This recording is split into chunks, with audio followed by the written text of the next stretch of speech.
नमस्कार दोस्तों, स्वागत है आपका मेरे चैनल स्टोरीज विद सिमरन में।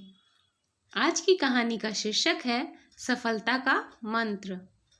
एक समय की बात है, शहर में एक 10-12 साल का लड़का मोहन अपने माता पिता के साथ रहता था। कई सालों के बाद मोहन अपने दादाजी के गांव जाता है। वहां जाकर वह हर समय अपने दादाजी के साथ ही रहता था। कभी उनके साथ खेलता, कभी बातें करता था, उनके साथ ही खाना खाता और उनके साथ ही सोता था। उसे अपने दादाजी से बहुत लगाव था।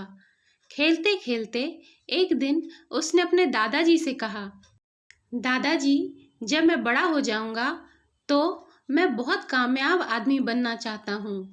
क्या आप मुझे कामयाब बनने के लिए कुछ तरीके बता सकते हैं? उसके दादाजी मुस्कुराते हुए उसकी तरफ देखते हैं और उससे कहते हैं, हाँ बेटा, जरूर बताऊंगा। और वह उसे एक पौधों की दुकान पर ले जाते हैं। वहाँ पर छोटे छोटे पौधे मिलते थे। वहाँ से उसके दादाजी 2 छोटे पौधे खरीदते हैं और वापस घर आ जाते हैं। घर आने के बाद वह उनमें से एक पौधे को बड़े से गमले में लगा देते हैं और उस गमले को घर के अंदर रख देते हैं और दूसरे पौधे को वह घर के बाहर लगा देते हैं। फिर वह अपने पोते से पूछते हैं कि तुम्हें क्या लगता है, कौन सा पौधा भविष्य में अच्छे से बड़ा हो पाएगा? मोहन ने थोड़ा सोचा और अपने दादाजी से कहा कि हमने घर के अंदर जो पौधा लगाया है वह अच्छे से बड़ा हो पाएगा, क्योंकि वह घर के अंदर हर मुश्किल से बचा रहेगा। और जो पौधा हमने बाहर लगाया है उसे तो बहुत सी चीज़ों का खतरा है, जैसे कि सूरज की तेज किरणें, आंधी, तूफान, तेज बारिश और जानवरों से भी उस पौधे को खतरा है। उसके दादाजी मुस्कुराए और उससे कहा कि भविष्य में देखते हैं इन दोनों पौधों के साथ क्या होता है। कुछ दिनों बाद मोहन वापस शहर चला गया। बहुत समय बीत गया। 4 साल बाद वह लड़का फिर से अपने दादाजी के घर जाता है और अपने दादाजी से मिलता है। उनसे खूब सारी बातें करता है। अब वह काफ़ी बड़ा भी हो गया था।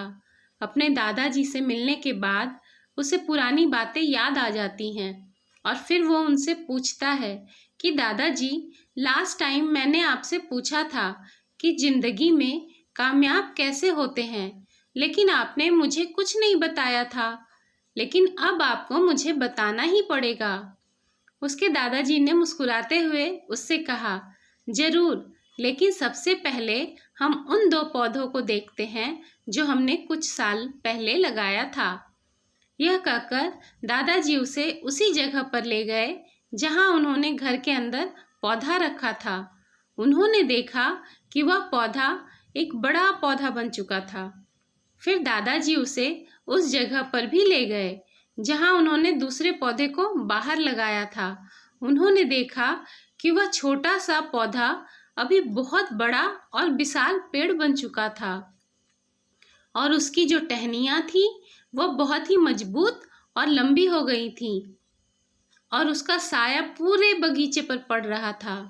अब मोहन के दादाजी ने उसकी तरफ देखा और उससे कहा कि बेटा, अब बताओ, कौन सा पौधा ज़्यादा बड़ा और मजबूत हो चुका है?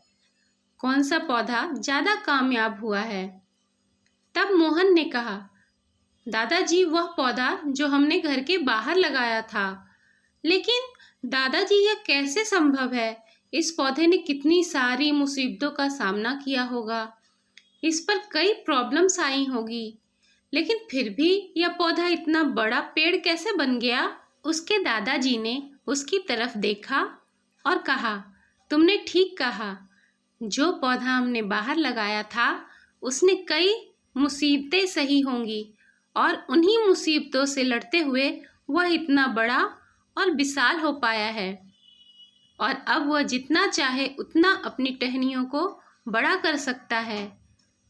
और जो तूफान, तेज बारिश जैसी मुसीबतें हैं वो उसकी टहनियों को और भी मजबूत बनाती हैं।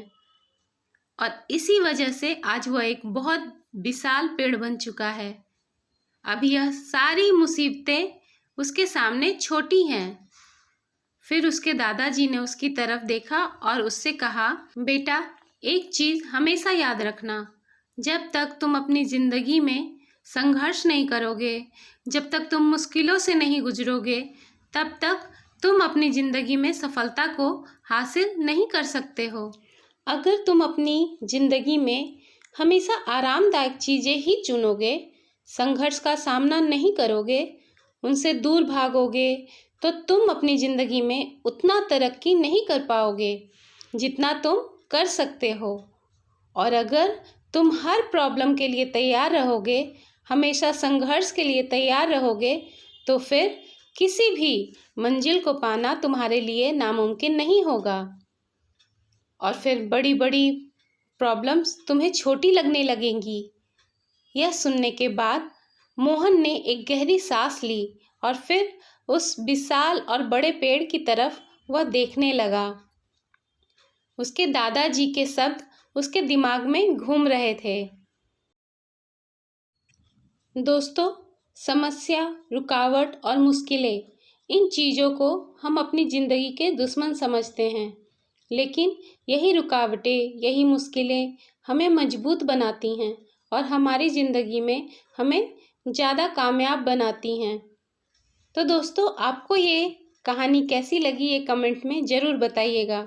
यदि आपको ये वीडियो अच्छी लगी हो तो इस वीडियो को लाइक और शेयर ज़रूर करिएगा और ऐसी ही कहानियाँ सुनने के लिए मेरे चैनल को सब्सक्राइब ज़रूर करिएगा। बहुत बहुत धन्यवाद।